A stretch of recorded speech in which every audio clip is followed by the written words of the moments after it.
Good evening. A man has been arrested in Nowra for allegedly defrauding the COVID micro-business grant of more than $500,000. The 21-year-old man is accused of making fraudulent grant applications using false information and documentation on 51 occasions. Police also raided a Canberra home and seized a converter, computer equipment, drones and jewellery. The master plan for the new $260 million Ballarat Regional Hospital has been revealed by a site visit by Premier Dominic Perrottet. He says there'll be MRI services and space for staff education and training. Construction will take up to 3 years to complete, with a hospital expected to open in 2025. And a group of local mountain bikers have removed more than 5.5 tonnes of rubbish from the Mount Keira conservation area. The group removed 120 tyres, mattresses, electrical wiring and furniture.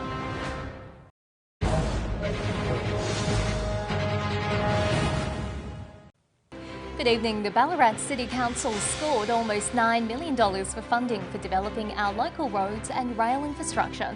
Over $1 million will go towards redeveloping 600 metres of the historic Ballarat tram track.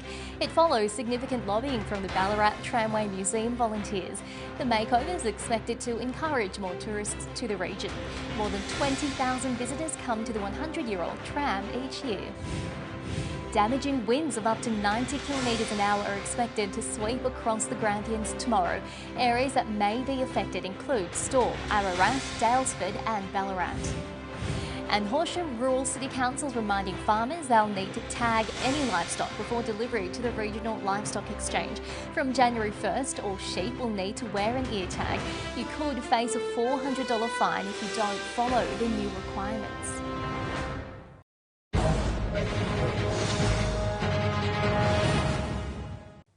Good evening. A man has died in hospital after his car was rear-ended by a truck outside Bendigo.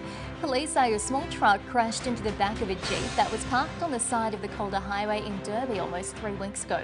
The 48-year-old driver of the Jeep was flown to the hospital in a critical condition but has died. The 25-year-old truck driver now faces charges including dangerous driving causing death. Police need your help following an assault outside the Telegraph Hotel and damage caused at the Aldi car park in Gisborne last weekend. Anyone with information is urged to come forward. And locals in the Campaspe region are being advised to monitor for symptoms of COVID and get tested if any develop.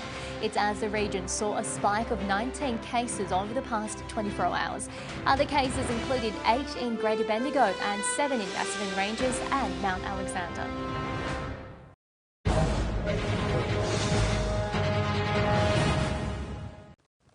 Good evening. The ACT has seen a jump in COVID cases with 20 infections recorded today.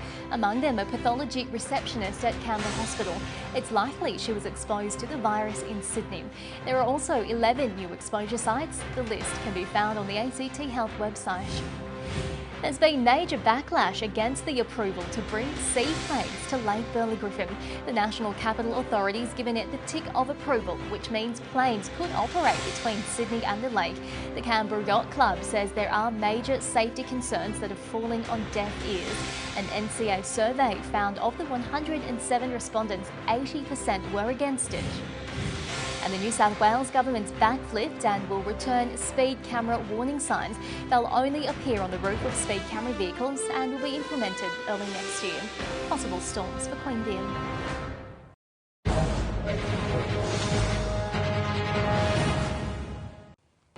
Good evening. Gippsland's timber industry is set to change with native timber harvesting to be phased out of Victoria.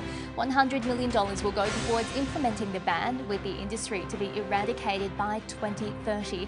Nationals MP Peter Walsh says the decision will leave timber towns like Orbost looking towards other industries. Malakuta residents have warned their tyres could be coated in tar following a repair that went wrong along Malakuta-Genoa Road. Locals say the resurfaced road never set thanks to the recent flooding and is instead sticking to their tyres. The incident has been reported to Vic Roads. And Gippsland residents impacted by the flooding are being encouraged to apply for funding to help restore any damaged projects. An additional $50 million has become available through the National Flood Infrastructure Program. Applications are set to close on February 4.